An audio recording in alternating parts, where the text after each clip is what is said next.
This blind item was discussed in a podcast wherein Sasa Girl figured prominently and the host of the podcast was AC Soriano. And you do not even have to wonder because it was so given who the person they were talking about. This is Alvin Ignacio, the diva that you love. Together with me is my kumaring Ultra Maldita. Hi, this is Alex Brosas. And you are watching the Saturday episode of the TT Show. Tarayan na Talakayan Showbiz Edition. Mare, dapat ba natin tarayan si Francine Diaz na sa nasabing podcast ni AC at ni Sasa Girl, halatang halata naman talaga na siya ang kunikwento ni Sasa kay AC. Ito si Francine Diaz na ultra attitudera raw. Na diba, supposedly sa kwento ni Sasa, meron silang eksena na may pintong isasara si Francine. Diba? Ewan ko, tama ba ako? 1 or 2 takes? 1 or 2 takes. But every take, labing binabalibag ni Francine yung pabalibag yung pagsara dyan ng pintuan. Eh, hindi naman ata ganun ang direction. Tapos, as the podcast progresses, itong si Sasa inamin na parang halos lahat naman kasama niya sa nasabing pelikula, nagkausap-usap sila. Tama ba ako?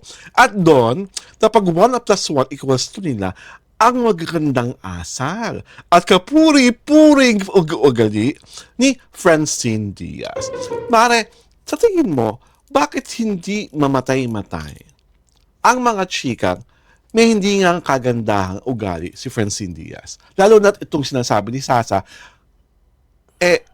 obviously, siyang sinasabi at pinarurunggitan. Alam mo, di Sasha girl, Sasa girl, di ba? Hindi rin nag-iisip. Okay. Parang walang laman ng utak. Okay. You know why? Why? Go. Although hindi niya pinangalanan, Mm. maraming nakahula. Mm-mm. Maraming nanghula. Kasi sobrang giveaway naman. Giveaway ang mga clue, di ba? Oo. Hindi niya iniisip yung repercussion ng kanyang ginawa. Oh? Okay. Kasi sino pang ano sa kanya? Sino pang kukuha sa kanya kung idadaldal niya yung mga nangyayari sa set? That makes her ba siya? Or him? Chismoso or chismosa? Okay. Di ba? Mm. So there will come a time mabablacklist siya. Kasi hindi siya nag-iisip eh. These are malaking I mean, star yung kanyang yung kanyang tawag dito, binabanatan. Di ba? Eh kung matapang ka, di dapat pinangalanan mo. Di ba? Kasi tapang-tapangan school of acting ka lang. Di ba? Compared to you, Diyos ko, pag pinagtabi kayo ni what's the girl? Francine. Ni Francine, magmumukha ka lang alalay niya. Well, sa akin, Di ba? okay lang na magmukhang alalay ni Francine basta kung yung ugali ko, mas maganda kaysa sa Francine. At hindi ako kagandahan, kung ako si Sasa Girl, mukha akong baklang kanal, utak kanal, amoy kanal, pero mas ugaling kanal sa akin si Francine Diaz. Number 2, sandali lang, maaring hindi siya nagsasalita noon, nung magkakasama na shake, rattle, and roll, kasi kinaka-NDA siya. Eh, tapos na yung show, film, kumita na yung movie. So, at nagkataon, yun na naging topic nila sa AC, dinaldal niya. At hindi mo pwedeng sabihin na si Sasa lang ang mababan o magkakaroon ng dahilan para isipin ng mga tao na chismosa. Eh, sa grupo sila nag-usap about it. Nagkataon lang, siya yung nagkataon nasa podcast. Natingin mo ba yung mga iba niyang kasama pag nasa podcast? Hindi rin magsasalita ng ganon. Eh, hindi naman sila in-interview kasi. O yun nga, in the kaya si first Sasa place. yun nga, kaya nga. So, hintayin mo na kanyang mga ibang kasama niya sa nasabing pelikula na magsalita para lahat sila baban. Hindi pwedeng si Sasa lang ang may kasama. Eh, kasi siya lang nagsalita. O siya lang di ba? Kaya nga, pero lahat naman ng mga tao sa loob ng isang pelikula ay may mga chismis na pinag-uusap-usapan nila. bakit? Are we sure na wala din siyang nagawa sa mga niya? Sa mga tag dito? I cannot speak for Sasa. Kaya We're not nga. close. I'm just basing this conversation from what Sasa said during the podcast. So, hindi ko alam kung, sabi ko nga, kung ugaling kanal siya, kung barubal siya, kung balahura siya. Wala akong kaalam-alam doon. Nagkataon, siya ang nagsasalita sa podcast. So kung ano yung sinasabi niya, yun lang ang pwede kong pagbasihan ng kahit na anong opinion. Kaya Francine Diaz, hindi naman to first time eh. And what happened during the shoot is not an isolated incident. Kasi nangyari na rin yung dati with Orange and Lemon. Nung parang hindi pa ata tapos ang Orange and Lemon, bigla siyang pumasok. Dahil gusto niya nang kumanta because she has another engagement. Na, ang laki-laki naging alingasgas noon, di ba? Parang feeling ng Orange Lemon, nabasto sila.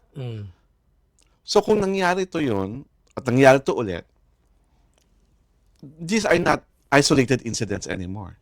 Talagang merong problema sa kanya. Alam mo kasi, incomplete yung Yung kwento ni yung Sasa. kwento ni Sasa. You know why? Mm.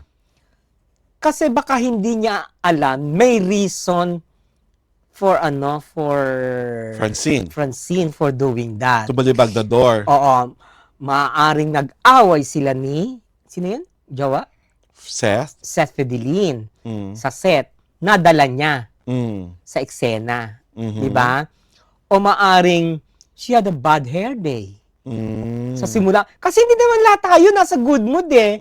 Di ba? Hindi naman paggising natin sa umaga, tapos nag-report tayo sa work, di ba? Lahat tayo nasa good mood. Dapat yon may qualifier kung bakit siya naging gano'n. Dapat inalam niya. Ay, baka nag-away. Ay, baka napagalitan ni Direk. Ay, baka gutom. Oh, well. Tapos because there are circumstances kung bakit nagkakaganyan ng isang artista, which he did not delve sabi ko on. nga, only Sasa Kaya Girl nga. can answer that because during the course of the interview, yun lang ang ni-reveal niya. Ako, ang feeling ko, there must be a reason for, sino yun? Sino yung girl? Francine. To do that. Or it can be also na ganun talagang ugali niya. Na wala siyang pakialam. Kung mabansagan siyang pasaway, kung mabansagan siyang sakit ng ulo sa set, di ba? Ganun talaga siya. You cannot do anything about it, di ba? Except for her guardians or for her manager to tell her na, oh, huwag kang ganyan kasi ka, ganun. Well, Karma naman is following her very well. Dahil yung last movie niya, flop, di ba?